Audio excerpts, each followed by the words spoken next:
Ladies and gentlemen, I am the Crypto Crow, here with Peter Baraian. Pretty sure I got that right. We'll be right back after this brief disclaimer. Stick around.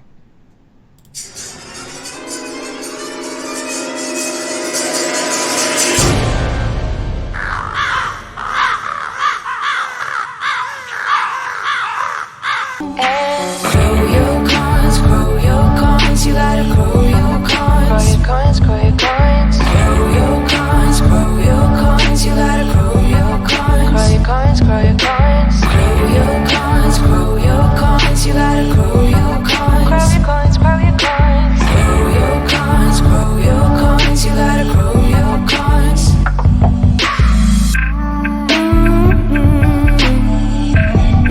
Grow your coins, grow your coins. Ladies and gentlemen, I am the Crypto Crow. Thanks for joining me. I'm actually very excited about tonight because I think that the gentleman that you're seeing right here has probably already saved me from a lot of hell since I reached out to him, probably in tears.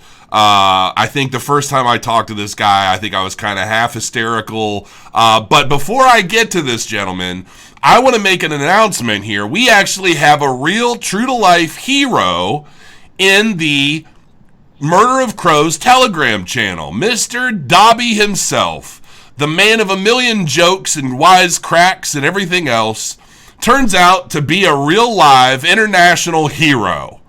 The man, a hero, policeman, saves a baby and 6 others from a burning block of flats.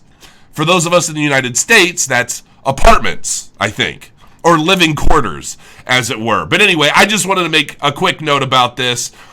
You can check it out at metro.co.uk. Good old Dobby, man. Saved a bunch of people, and apparently the whole thing burnt to the ground. And I read a quick little thing here. PC Neil Dobson was on duty with his dog Monty when he spotted thick black smoke billowing out of the building in Croydon, South London. Without a moment's thought, he smashed his way inside the flats where most people were asleep at around midnight on Friday. His trusty dog was tied up outside while he rushed around the smoke-filled building looking to save people. He moved through 3 floors, rousing the residents and alerting them of the serious danger. PC Dobson suffered injuries opening the doors and inhaled smoke during his daring rescue mission. Unbelievable. Kudos to you, Dobby. I knew there was a reason I liked you. So, yeah, I wanted to make note of that. That's pretty damn cool. So, here we are. The CryptoWall FireWall. Peter, man, thanks for your patience and thanks for joining me. Yeah, no problem, man. Thanks for having me. So, like I said, when I first contacted you, it was pretty much right after a hack. And we spoke on the phone, actually. Right. Yeah. Oh, I called you on the. Yeah, exactly. And I was half hysterical. Couldn't believe what happened. I was freaking out.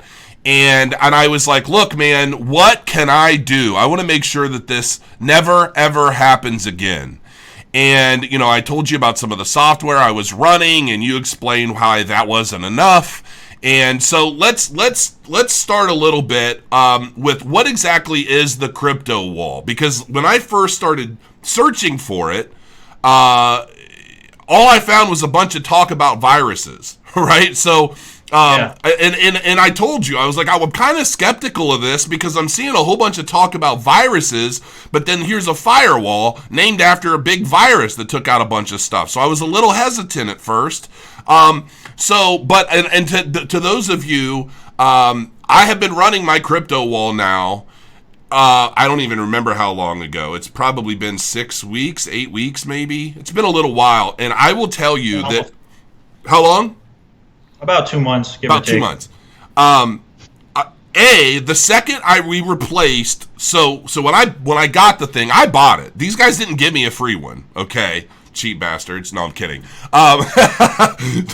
So I bought this thing, and gladly so, and set this thing up, and I kid you not, as soon as I got it in the mail, I called these guys again, and I'm like, okay, now I got it. Help me set it up. And they helped me from start to finish, get everything I needed set up. The thing of it is the majority of this thing was already configured and ready to go. It's kind of set up to be plug and play.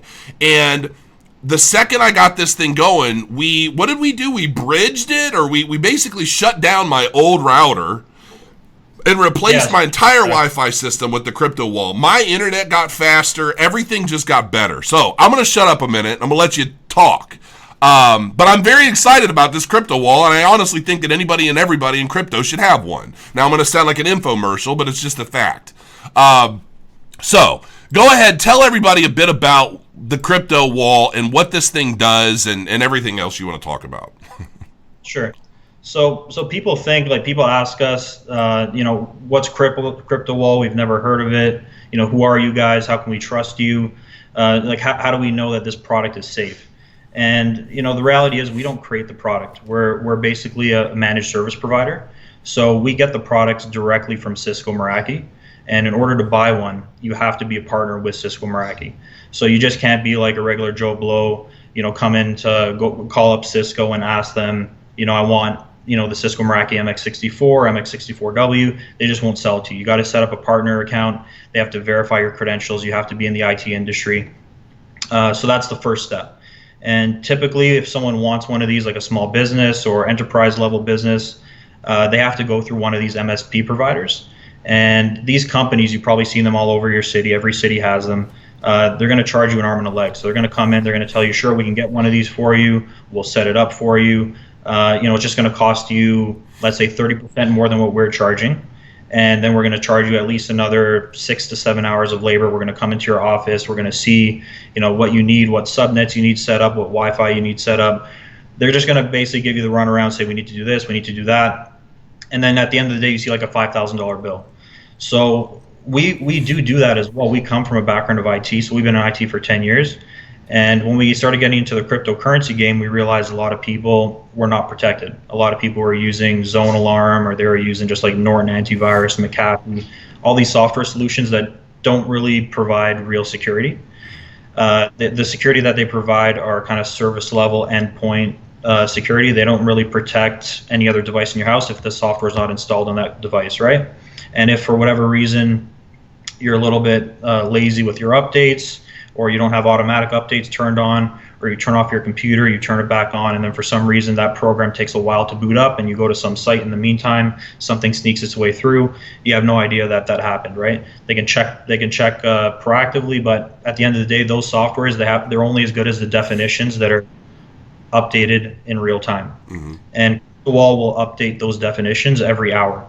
So the difference is, like, you've used Norton before, you used McAfee before, everyone's used all these software programs before, and they're not good. Like, first off, they slow down your computer, they bring it, like, probably hog up 30% of your CPU resources, and then at the end of the day, like, there's no protection for the other device in your house. You could get the family pack, you can install McAfee on everything, but a lot of products you can't install software on. If you have like a Nest camera, if you have like, Internet of Things devices around your house, so if you have smoke detectors, or if you have, Xboxes, PS4s. We actually had a client the other day with a PS4, and a rootkit was almost installed on his PS4.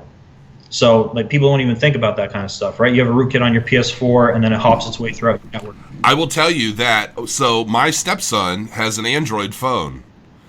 I get my Meraki reports, and I can see every time his phone, something, and I don't even know to this day, I don't know exactly what he's going to. It's likely a gaming something or other.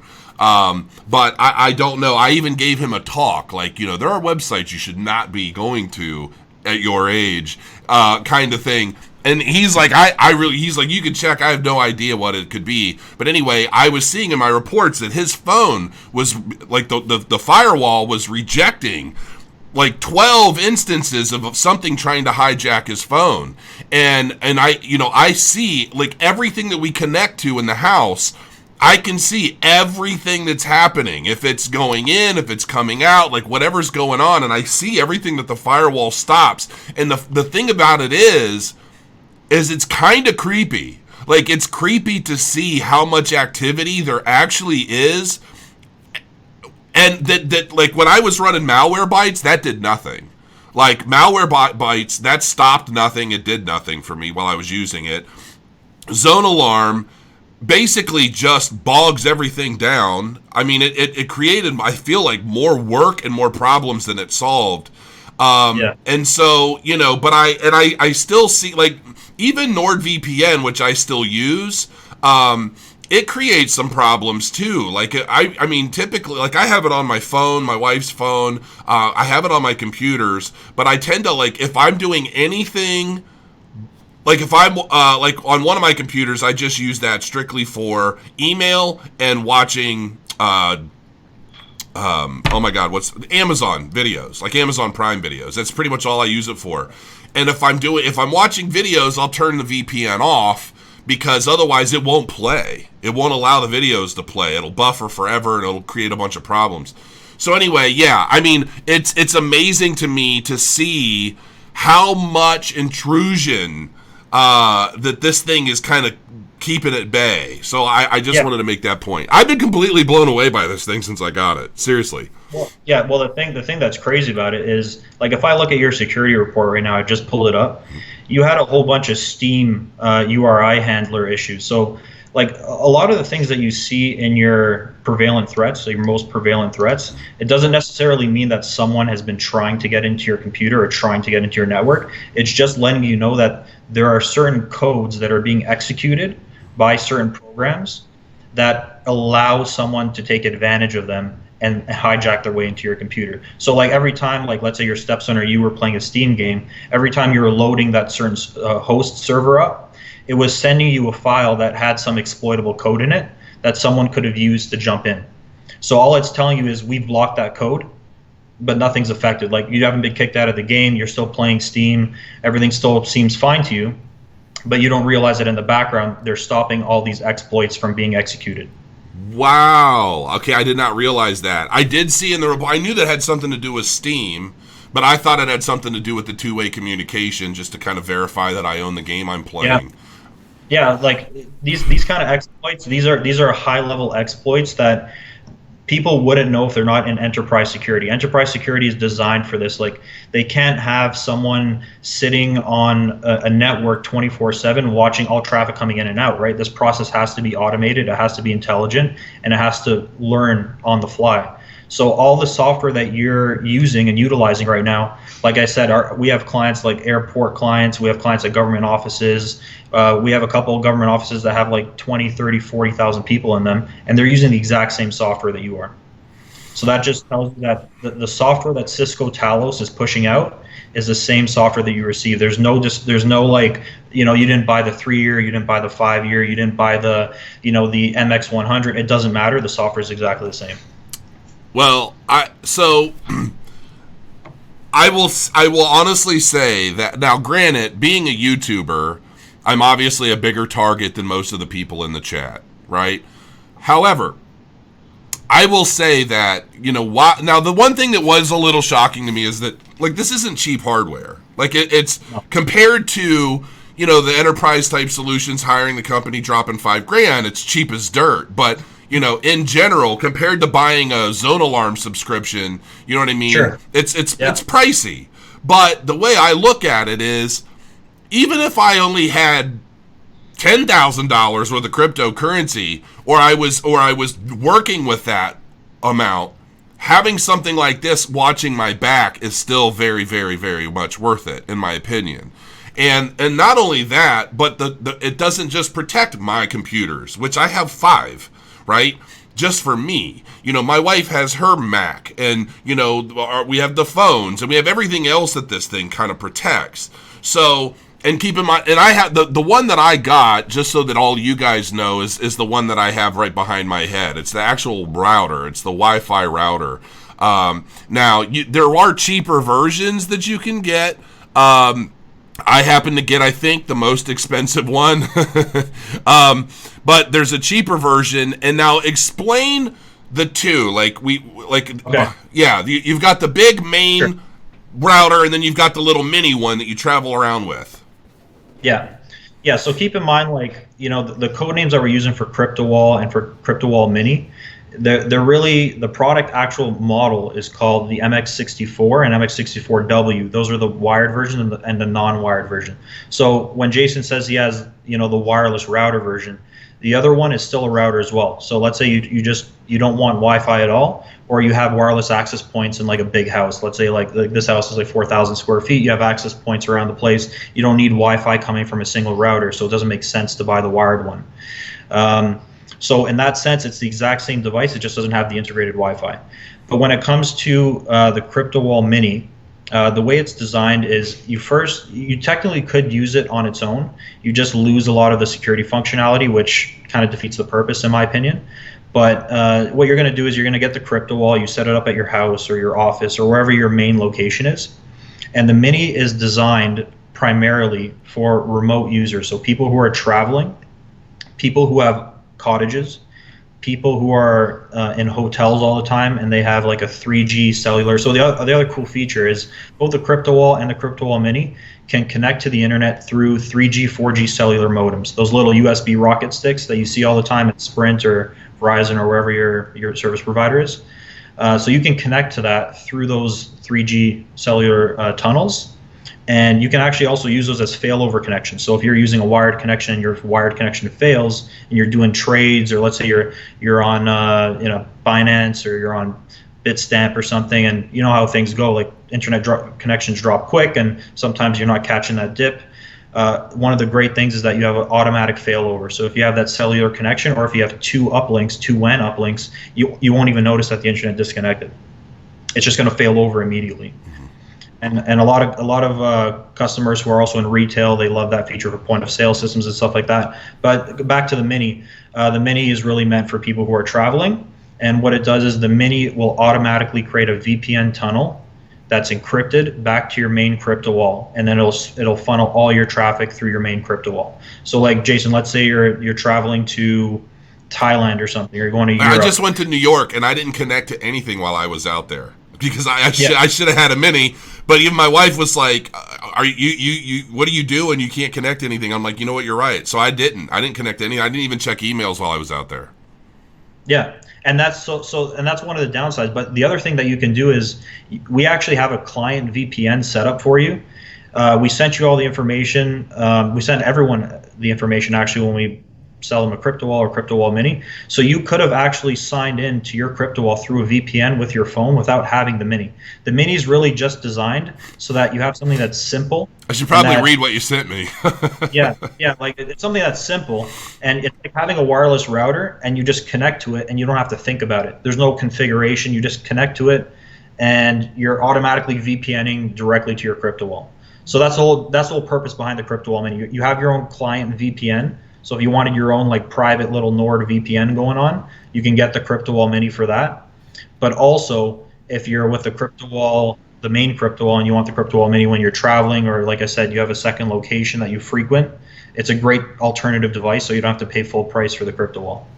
So a couple questions. So Digital Hoarder, he said, you should have antivirus even with enterprise firewalls. Malware can still get past the firewall by USB drives and other portable devices. Yeah, he's 100% right. Okay. And the beauty about the CryptoWall is that it blocks outbound connections from leaving your network.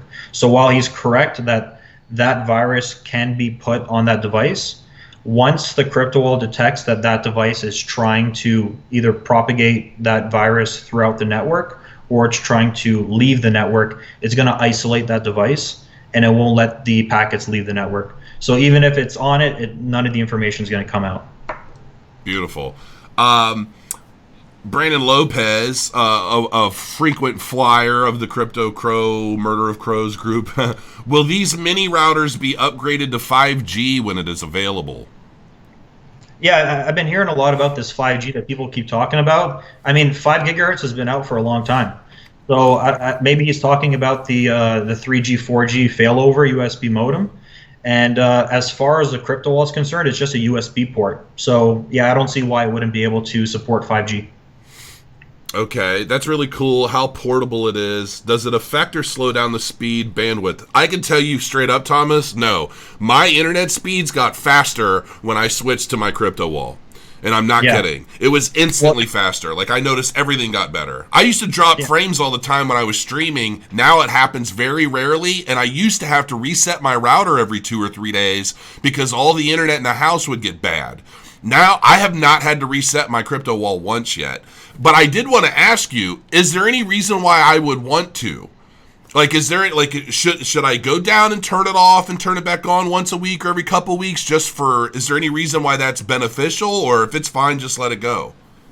No, and keep in mind, this is enterprise-grade hardware. You don't need to reboot these. And if for whatever reason you do need to reboot it, you could unplug it if you want. You can also download the Meraki app through your phone, and you can remotely reboot it anywhere on the planet.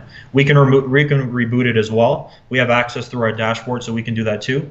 But there's no real benefit to rebooting it unless you're having some kind of issue. This is like rich people hardware. I love it. It makes me feel special.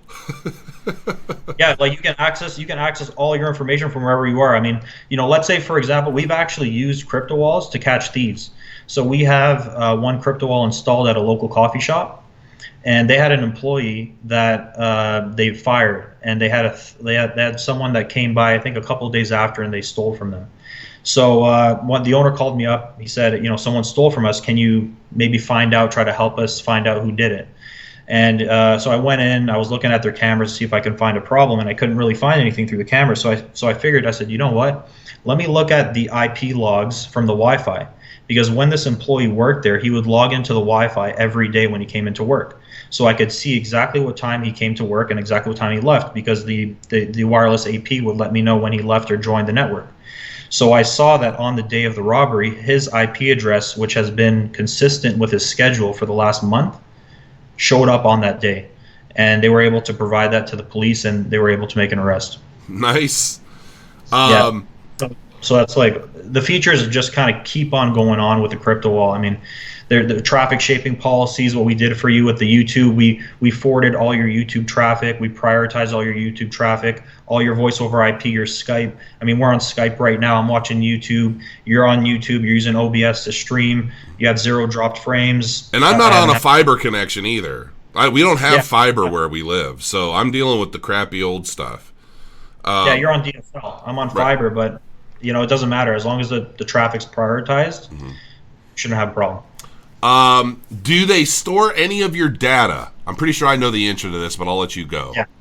Yeah, the answer is no. It doesn't store any data. Everything is passed through. So the CryptoWall is intelligent enough to figure out, what are you on, what are you doing, but it won't tell you specifically what website you're on. So it'll say, for example, like Apple traffic. It'll say YouTube traffic. It'll say Google traffic. It'll say Google Drive traffic, so that kind of thing. It'll generalize what you're doing, and it'll just show you so you kind of understand what's going on in your network. But it won't tell you, for example, you went to youtube.com /CryptoCrow or anything like that. It won't tell you that. Gotcha. Yeah, I know you explained a lot of that to me already. Yeah. So what? Okay, before we get to the pricing,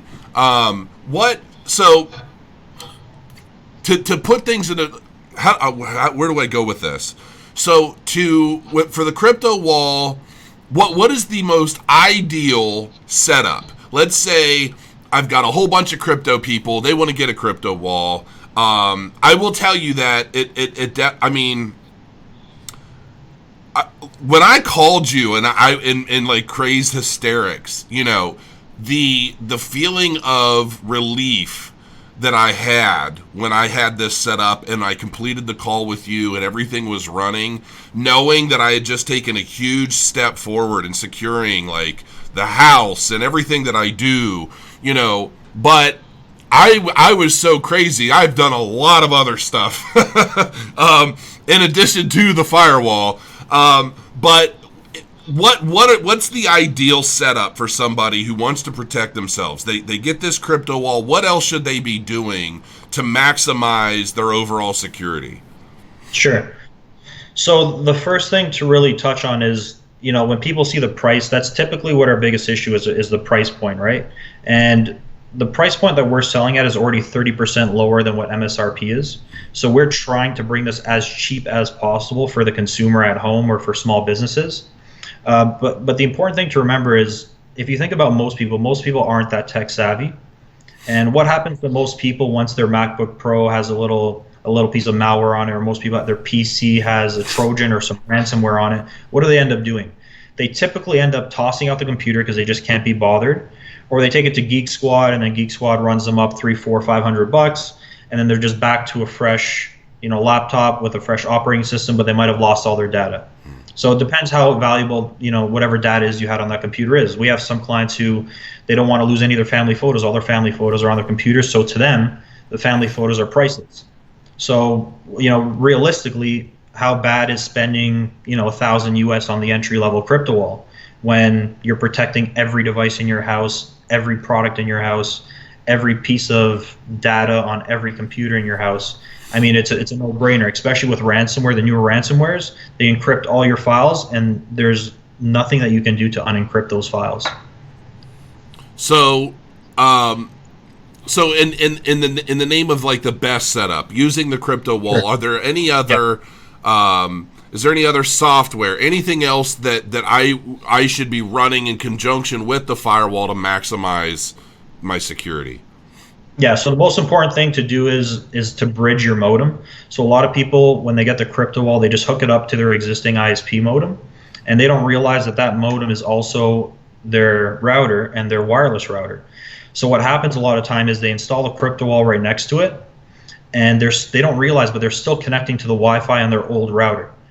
So if you're connecting to the Wi-Fi on your old router, you're basically circumventing the CryptoWall completely, and you're getting zero benefit from it. So a lot of times when we see CryptoWalls are set up, we look at the IP address to make sure they're not pulling, 192.168.1.2 or 0.0 or something like that. Because then we know right away that they're connecting to another router, and there's a potential that they're not being fully protected. So the number one thing to do is to put your modem in bridge mode and to disable any Wi-Fi functionality on that other device. And then if you want to use a client VPN like NordVPN, you can do that. The only reason why I don't recommend doing it very often, unless you're watching videos or that kind of thing, is because it's going to encrypt all your traffic. And the CryptoWall, when you're using encrypted VPN L2TP traffic, it's not going to be able to read that data when it's passing through it. So you can be using VPN, and all you're doing is you're just sucking in viruses from different websites that are encrypted. So it'll save you once the virus is on your computer, but it won't be able to detect that virus coming in if you're going to infected sites with a VPN like NordVPN. I see. Interesting. Okay. All right. Somebody's saying, is this comparable to a Dell SonicWall? I'm not sure what he means about Dell SonicWall, but the SonicWall is another company, and yeah, they are a hardware firewall as well. SonicWalls, I've used them in the past a little bit. They're not the greatest. They're not user friendly. If you're trying to get them set up to be plug and play, like the CryptoWall that's delivered to you is just plug and play. Right. Like, good luck with that. There's no way you're going to get a plug and play setup with SonicWall. The updates are not particularly easy. Like SonicWall, you kind of need a tech guy to be in-house, and you need them to mess around with the settings and the back end and perform software updates. They might have some cloud-based software available now, but I'm not a huge fan of them, and they're particularly expensive as well. Just like Barracuda. Barracuda is another one. Most of these companies, the problem with them is, like, even if they do work in some capacity, they're just so hard to set up and so hard to manage, and it's just not really worth the hassle, and you're not really getting the same user experience like with a Cisco Meraki device. Right. So it's not a consumer device per se. If you don't renew your license, let's say yearly or every 3 years, then no play, device turns into a paperweight. Yeah, and he's completely right about that. So with these devices, they are tied to their license, so you need to have a license tied to it.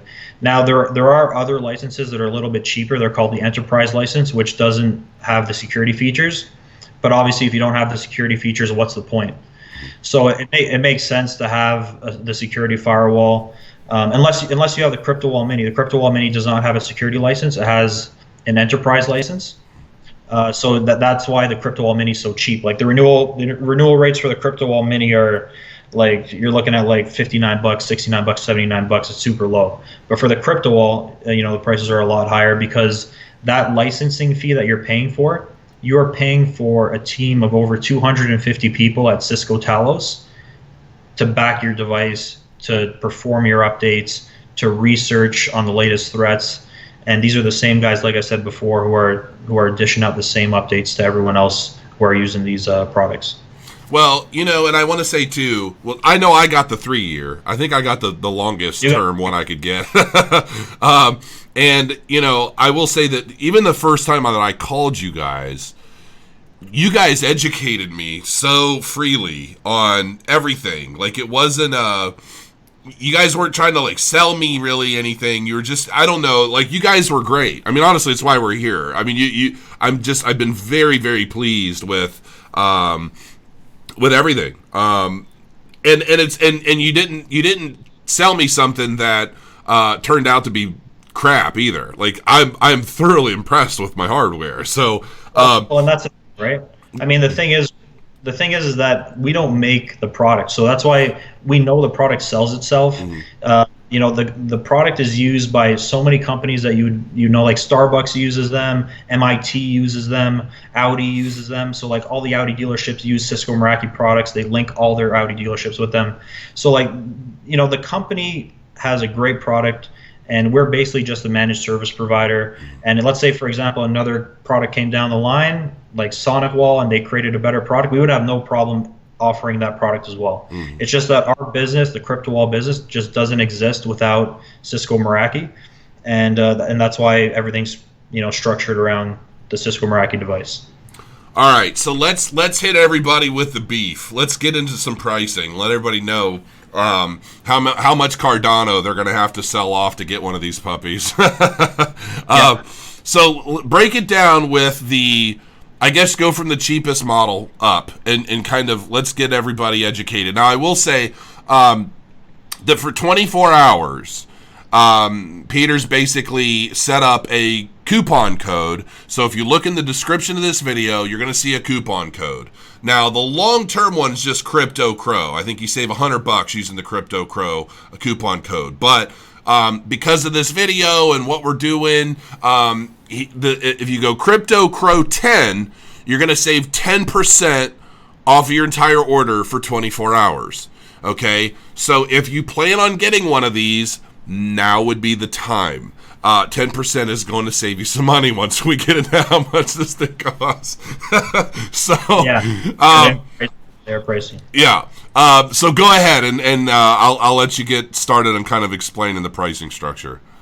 Yeah, for sure.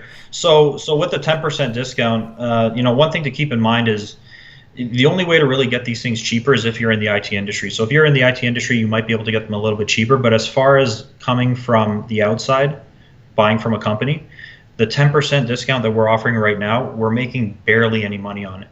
So like the amount of money that we're making literally is enough to basically cover our shipping and then put a couple bucks in our back pocket. We're not making that much on it, and that's why we can't offer too much of a discount. It would be great if we could offer 30% discount, but then we wouldn't make a penny.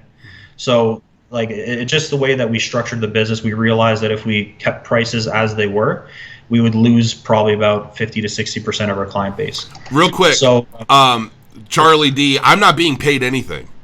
I'm not being paid anything to do any of this. Now, I will, if a bunch of people go and they end up getting the CryptoWall, which, let's be honest, I don't expect a windfall of people buying this thing right now. The market's down. People are losing money. I mean, it's like it's not the best. If we were doing this in a bull market, then that'd be another story. But I'm making, I don't even know, honestly. I'm making like a tiny commission if I sell a bunch of these. But that's honestly not even why I'm doing this. If Peter were to say, hey, man, we can't afford to give you a commission off anything, I would still be doing this because I sincerely love my firewall. As a matter of fact, let's do this. Because I do absolutely love this thing, and I do think that everybody should have one. Peter, I give you permission right now. Take any commissions that I make from this thing, and if it adds up to be enough to pay for a new firewall for somebody, we will come back and do a giveaway. Can we do that? Yeah, absolutely. Okay. Because we talked about, before, well, we'll add they gave me a coupon code and stuff like that. I forgot. I haven't even had it in my description for a while. So, if you sell enough to basically take a commission from me and we can do a giveaway for one of these puppies, I'd love to do that. All right, go ahead. Sorry to interrupt. Yeah. So the pricing for the Mini, like we have a couple people who just buy the Mini. They want to have a router that's reliable. They want to have a wireless router that's good. It's quick. And they also want to be able to know that, most routers, when you buy them, you can go to 192.168.0.1, and all the credentials are the same. It's admin, the password's password. You can jump in there. It's really easy to hack them. So the CryptoWall Mini doesn't allow you to do that. Everything's still managed from the cloud. So some people like that added security in that respect. So if you're just going to buy the CryptoWall Mini, you start off at $399. That's for the 1 year. The 3 year is $499. The 5 year is $549. The 7 year is $599. And obviously, the 10 year no one's really going to buy because, in 10 years we're going to have a couple new iterations. It's $699. We find the most popular is around the 3 year. Some people like to go 5 years, but general product life is around 3 year. But, there's still some people out there who, want to set something up and they just want to keep it as is. So you have that option there. And then for the CryptoWall, the main CryptoWall without Wi-Fi, your pricing starts at $999, and that's for the 1 year subscription. The one for 3 years is going to be $14.99. Your 5 year is $19.99, and your 7 year is $24.99, and 10 years is $34.99. And if we turn on Wi-Fi for all those, you're basically looking at an extra $500 per tier. So the 1 year is $14.99, the 3 year is $19.99, the 5 year is $24.99, the 7 year is basically $29.99, $3,000, and the 10 year is $4,000. So when you're pushing up those higher subscription terms, you're probably noticing like the price actually isn't jumping as much as you think it would because you're getting a pretty substantial discount on the term that you're committing to. But it does make sense from the perspective of hardware. Like, keep in mind, the hardware is a lifetime warranty, so if something did happen 5-6 years down the line, you would get a brand new unit or the newest model that's out. But I guess a lot of people want to get the new hardware when it comes out. So right now, for example, the CryptoWall can max out at 250 megabits per second. So if you have a connection faster than 250 megabits per second, you won't be able to utilize that.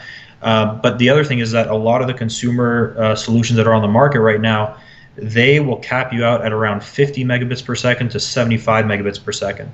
So that just shows you how powerful the CryptoWall is and how much throughput it has for a 250 megabit per second connection. A lot of people don't even have that connection. And in 3 years or in 4 years, 5 years, there'll probably be new models out that'll support up to 500 megabits per second and 1 gigabit per second. So if you're a speed demon, you want to have the fastest speed, then you're obviously going to take a hit a little bit on the throughput, but that's just how it has to go. I mean, there's no other way around it. So one of the questions, are the subscriptions transferable to a newer product down the road? So if you were to buy the CryptoWall, I guess CryptoWall 2, when it comes out, if you bought like a 5 year, we would be able to work out something, but typically no. Typically they're not transferable. Really? But we might be able to work out something because the license is tied to the device itself. So it depends on the price. So if it's within the same, like if it's the MX64, MX64W, and then the MX65 comes out and there's a pricing discrepancy, they probably won't let us extend that to the new model line because keep in mind, this is all Cisco Meraki backend stuff. So if we had control over it, we would definitely do it. But this comes down to Cisco. So if they are willing to prorate it, then we will offer the same discount 100%. Wow, okay. Brandon Lopez again. We have 10 gigs here. How will that affect it? Yeah, 10 gigs. I could refer you to a model that we could sell to you, but you're looking at like over $5K for a 10 gig connection. You're looking at SFP plus connections. The CryptoWall is you're not going to get anything over 250. 250 down, 250 up. Now the package that I got, I think it was like 2,500 or something like that. Yeah. You got the 3 year. You got the 3 year wireless model version, which comes up at $2,000. Yeah. So yeah, I mean that's and I feel great about it. So I don't think you need now if somebody wants to go further than that, 5 year, 7 year, then that's fine. But chances are, I think I got the 3-year figure in. Well, if I need to upgrade hardware, if I need to do something down the line. Now, I am very likely moving. We actually just had people out cleaning up the outside of the house, redoing mulch, all kinds of stuff, making it all pretty. So when we put the house on the market, and I'm going to be moving. Is there anything that I have to do to relocate? Do I just plug it into the new house and I'm good to go, or Yeah, so you basically you go to the new house, you call up your service provider.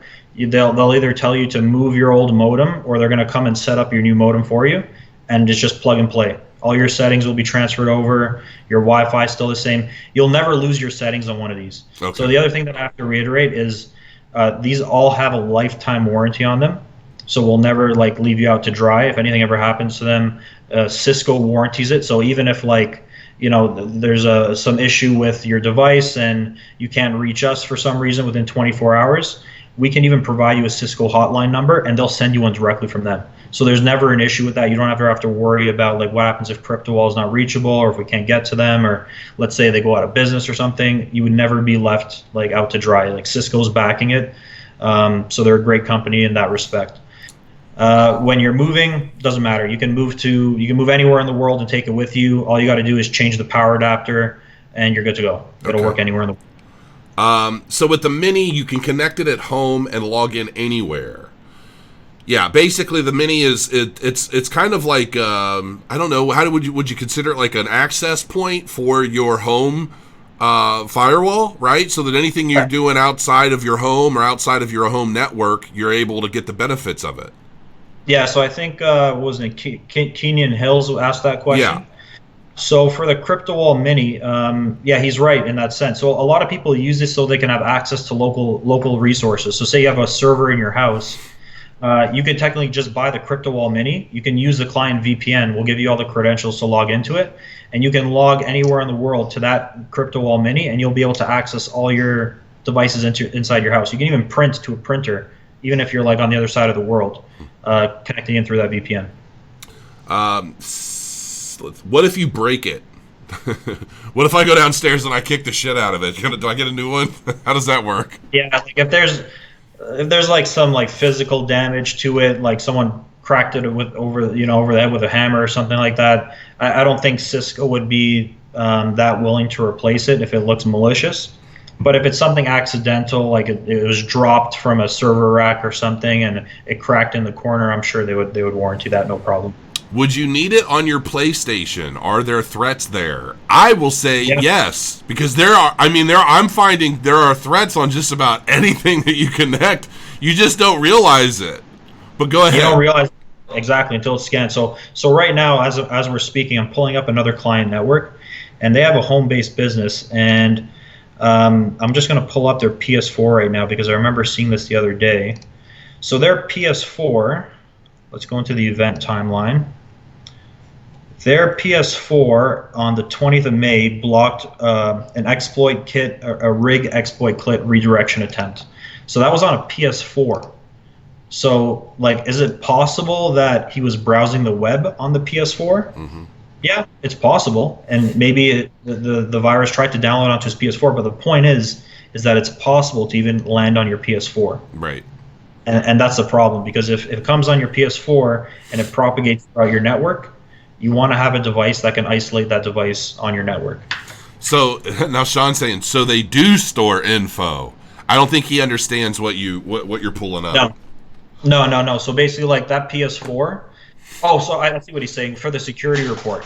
So the security report will log every single threat that has been blocked, where it happened, what time it happened, what device it happened on, what the IP address was, and where the origin IP address is. So it'll even tell you, this virus is trying to communicate with Australia. This virus is trying to communicate with Brazil. I think Sean wants to make sure that if he's online looking at Debbie Does Dallas, he doesn't want you guys to know that that's what's affecting his network. No. He's all good. But we do have actually content filtering, and we can block anything based on categories. So if someone wanted to block categories for certain people in their household, we can totally do that. Nice. Just a click of WTF, wow, PS, that's good to know. What about any type of insurance plan or extended warranty against, let's say, flooding or hurricanes? I would say just speak to your homeowner's insurance. When you're doing your homeowner's insurance, just let them know, I got some networking equipment. It's worth a couple grand. Throw that on my policy. If anything happens, they'll reimburse you, and you can just purchase another one. Okay. All right. Are there any other? Is there anything we forgot? Anything we've missed? No. I mean, the thing is that people are buying more and more internet-enabled devices, and they just don't realize how many devices in their house are communicating with the internet. So, just keep in mind, it just takes one bad device to kind of go wrong in your network with a consumer router, and that's it. You can pull up videos on YouTube with John McAfee talking about how the NSA and how the CIA, they have access over 10 consumer routers. They just install malware on your router, and they can see everything coming in and out of your network. There's no way for you to know, and the only way to really protect yourself is with enterprise security. Or encrypting your data through a VPN, something like NordVPN or something like that, but they just won't protect you from the viruses. And you know firsthand what it's like to be infected with a virus, and it's not pretty. So, okay, so Rocket Mob, we did talk about NordVPN. Basically, you can use NordVPN, but ultimately NordVPN encrypts the data that's running through the router, so the router may not catch some things in route. But once it ends up on your machine, at that point, once it's no longer encrypted, then the CryptoWall will detect it, seize it, castrate it, all that fun stuff. But, NordVPN can be ran with it, but it's not necessarily advisable. Do you accept crypto? I'm pretty sure I asked you that question too, and I know the answer. Yeah, we did initially. I mean, the name CryptoWall comes really targeting the cryptocurrency community. That's what the business was founded on. And at first, we did accept Bitcoin, we accepted Ethereum, but now the way the market is, we disabled that feature for the time being until the market kind of picks up again. Man, it's the perfect time for you to accept it, because you can make like $3,000 on a $1,500 CryptoWall. That's true. That's true if we hold on to it. But right. For the time being, we still have to purchase everything from Cisco in US dollars. So it doesn't really do right. Gotcha. Okay. Will the routers eventually just be a plug and play to fiber or DSL? Yeah, so I think he's asking about having like an SFP plug. Yeah, I would say the next model is probably going to have SFP. So I would say the next one could be directly plug into fiber. But right now it's just RJ45. Okay. And I'm not sure what this question is. Is viewing Binance Exchange only still get virus or malware? Oh, okay. He might be talking about the Binance DNS hack that happened a while back. I mean, I think did you cover that? The Binance DNS hack? I don't remember if I did or not. I don't think so. Okay, so basically what was happening with Binance, I'm pretty sure it was Binance. What happened is people were going to Binance and someone hacked the Google DNS server. So people were going to Binance, but it was redirecting them to another fake Binance site that looked exactly the same. People were logging in and not realizing all their data was being kept, and then they were logging into the real Binance site and stealing all their crypto.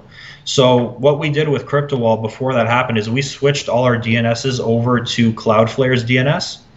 And Cloudflare's DNS wasn't affected by that hack. So anyone that was using a CryptoWall at that time and they went to Binance, they went to the real Binance site. They didn't get redirected to the spoofed Binance site that everyone that was using Google was using. Basically, the long and short of it is, if you have any anticipations whatsoever on becoming a crypto baller, you better get your ass a CryptoWall, because you never know what's going to happen. And it seems to me like you guys have a very good track record for keeping everything safe. Okay, I think that covers it for now. So basically, the long and short of it, pricing, you can spend as much as you want, but it's going to start at around what was the bottom line, like $500-600 up to about $3,000, depending on how expensive and crazy you want to go. Yeah, you can. It starts off about $399 if you want to go with the mini, and if you want to go all out and buy like the 10-year license, then yeah, you're looking at around $4,000 with the wireless model. I would say the average person would spend around $1,500 to $2,000 on either the wired or the non-wired version, Right. and that's probably the best bang for your buck as well. And that's basically what I went for the wireless full blown thing, and I could have spent less, but I figure if I'm going to spend this much, I might as well get get it all. Yeah, you could have got the 1 year, right? But the reality is when you break down the price, you'll see that the value for your money with the 3 year makes sense. And then also, like, 3 years down the line, like, how much really is $1,500, $2,000, 3 years down the line? You divide that by how many products you have, and there's just a peace of mind and all the crypto you have. And the cryptocurrency world is still the Wild West. You have no idea what's going to happen. There's new things coming out all the time. There's new scams coming out all the time, and it's almost impossible to stay on top of all these things. And the Cisco Talos team stays on top of everything. I mean, they can even flag the CoinHiver mining malware, which basically implants itself on your computer and then uses your computer resources to mine Monero, and then it sends it back to the host. Right. So all that stuff would be blocked, and it's really just the best software out there. So I just had to, how can we get in contact with you privately? How can we? So basically, if you go to CryptoWall.ca, which the link is also in the description, full contact. He's pretty much the guy who answers the majority of the time. Anytime I've ever called, I pretty much talk to Peter. I think I talked to one other gentleman, I think, at one time. Andrew. Andrew, yeah, he was great as well. So, and then there's the phone number. It's right behind my head. So 866, it's red, so it's hard to see on the screen. Yeah. 866 286 7707. That's a phone number. You'll be able to reach any of these guys over there. And every one of them's great. Like, you don't have to just talk to Peter. They all know what they're doing. All right. Well, Peter, man, I appreciate your time. I'm gonna sign it out here and let everybody go back to bed. I've actually been sick as a dog, and I'm fooling everybody right now because they think, oh, you're sounding and doing much better. I'm ready to hurl, so I'm gonna get off here and let me just mention one last thing. Absolutely. Someone just about us being from Canada. So we are from Canada, and another thing that's very good for American people is that you don't have to pay taxes on anything you buy from us. So there's no tax, and everything gets shipped directly. If you bought one of these crypto walls like the MX64 within the States, you better believe they're going to hit you with tax. Mm-hmm. Nice. I don't even think I noticed that, but that's cool. So, sounds good to me. All right, so that's it. Crypto wall. If you don't got one, get one. And I really, really do wholehearted. And again, like I said, if let me know. Just keep, we'll keep in contact, obviously. If you end up selling enough that we can do a big giveaway for one of these puppies, man, using whatever commissions that I can get, let's do it, because that'd be a fun follow-up video. I really do think everybody, if you're in crypto to any degree, I really think you need one of these. So on that note, thank you for joining me, Peter. I love my crypto wall. I'm very glad I have one. Everyone out there should definitely get one. And until next time, crow your coins, folks, and I'll see you real soon. Thank you, and have a good night.